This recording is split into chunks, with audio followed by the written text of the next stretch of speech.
There was a moment during the Cold War when the survival of the United States depended on a single question. What happens after the first strike?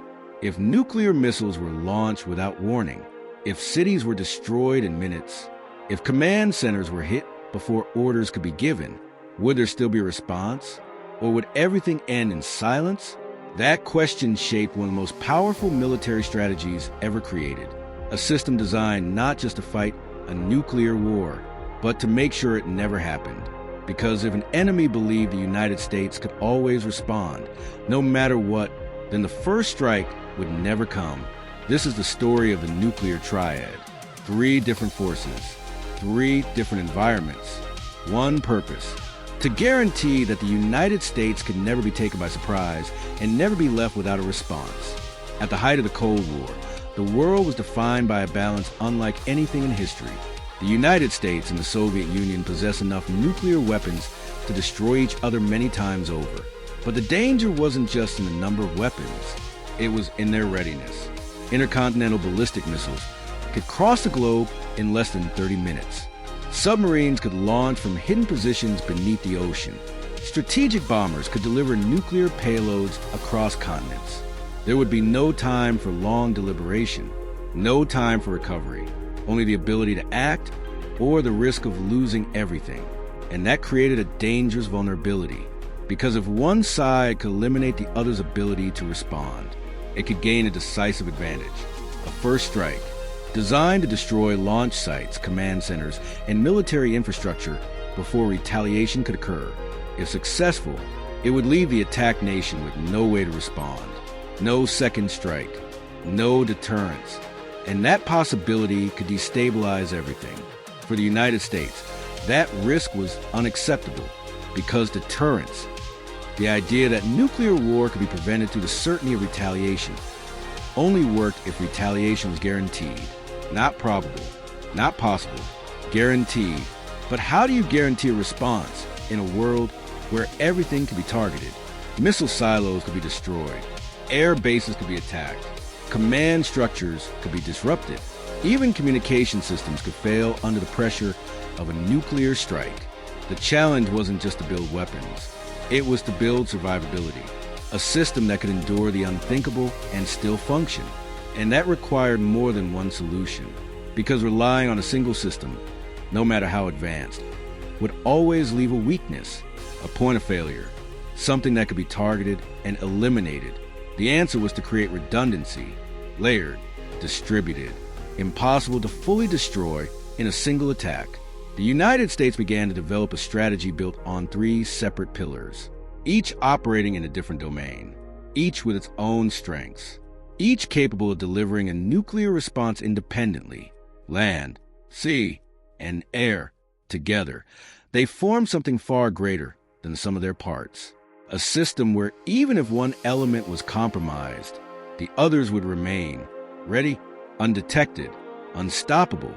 It was called the Nuclear Triad, and it would become the backbone of American strategic power, not because it made war more likely, but because it made war less possible.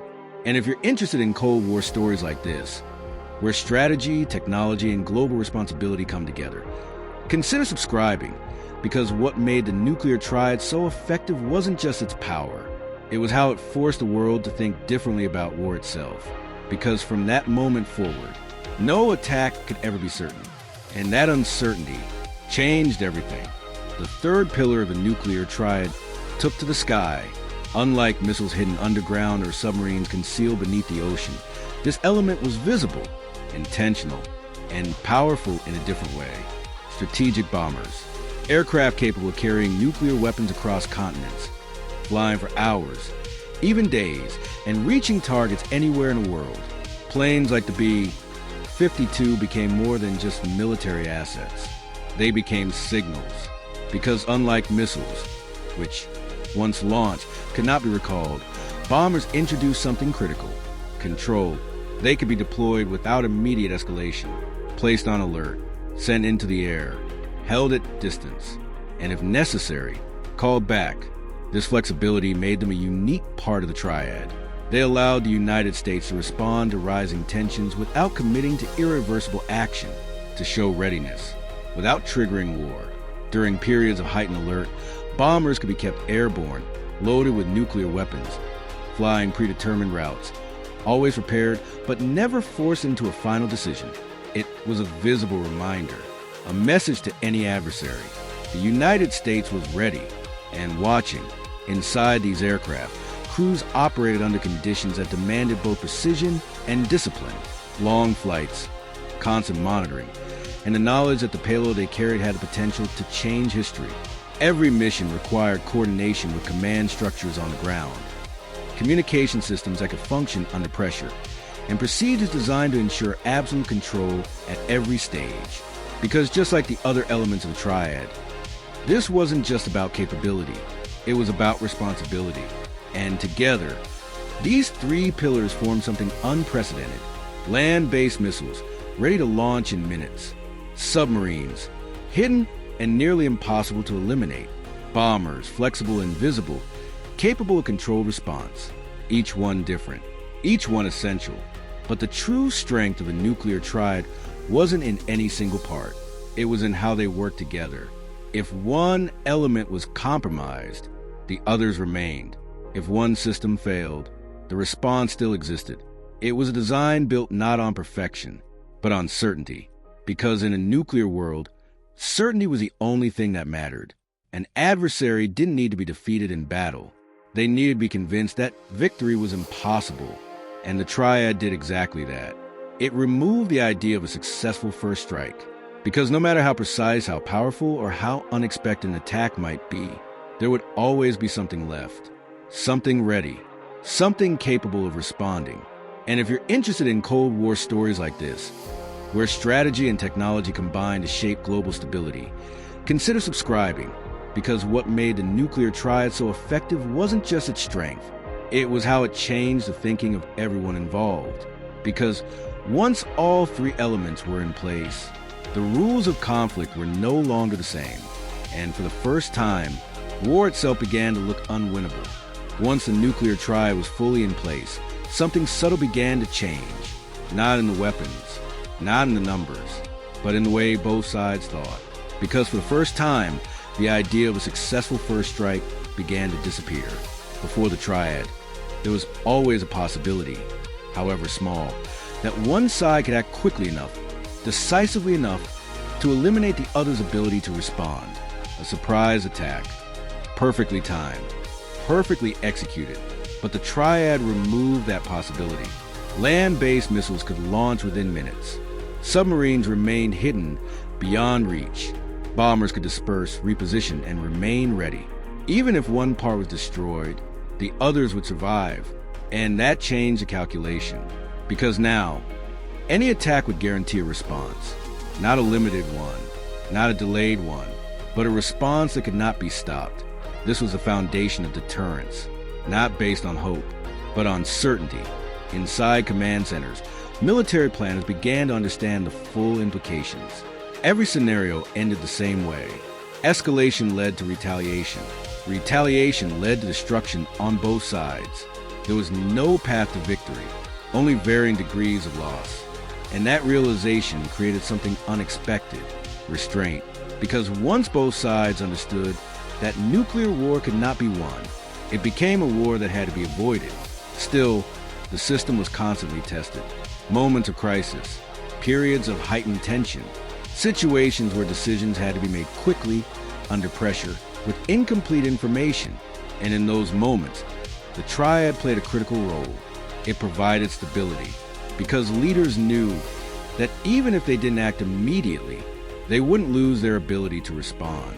There was time to think, time to communicate, time to avoid irreversible decisions.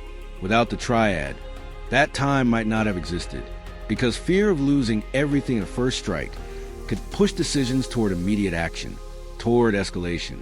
But with the triad in place, that pressure was reduced, not eliminated, but controlled, and that control mattered, because it allowed strategy to replace panic, planning to replace reaction, and discipline to replace fear. The system wasn't perfect. No system could be. It required constant maintenance, constant communication, constant trust in technology and procedures, and in the people responsible for operating it. Because behind every missile, every submarine, every bomber, there were individuals, trained, prepared, and aware of the responsibility they carried. The Triad didn't remove risk. It managed it, contained it, shaped it into something that could be controlled rather than unleashed. And that was its true strength, not just the ability to respond, but the ability to prevent the moment where response would be necessary.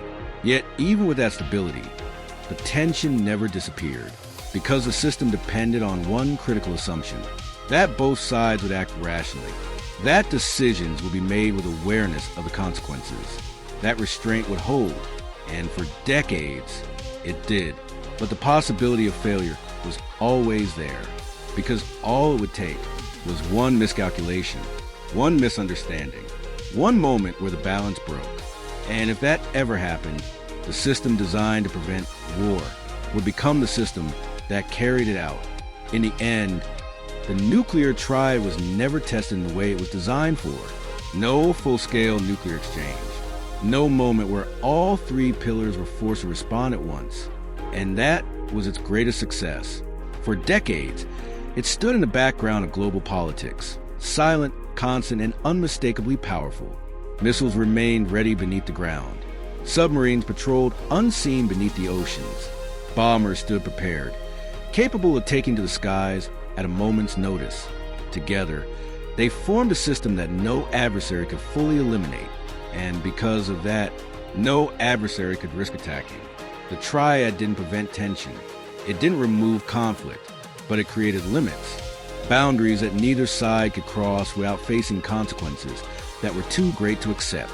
It transformed nuclear weapons from tools of war into instruments of deterrence, because once the certainty of retaliation was established, the logic of using those weapons began to collapse.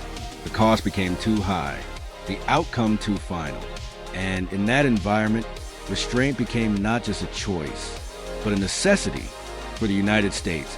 The nuclear triad represented more than military strength. It represented stability, a system built not just to respond to threats, but to prevent them from becoming reality. It showed that power could be structured, controlled, distributed in a way that reduced vulnerability instead of increasing it. And that idea would shape decades of strategy that followed. Even as technology evolved, even as the Cold War came to an end, the principles behind the triad remained: redundancy, survivability, certainty. Because in a world where the stakes are absolute, those principles still matter. Today, the legacy of the nuclear triad continues. Modern systems are more advanced, more precise, more capable, but the foundation is the same: to ensure that no single attack can remove the ability to respond, to maintain balance, to preserve stability. Because the ultimate goal has never been to use these weapons. It has been to make sure they never have to be used.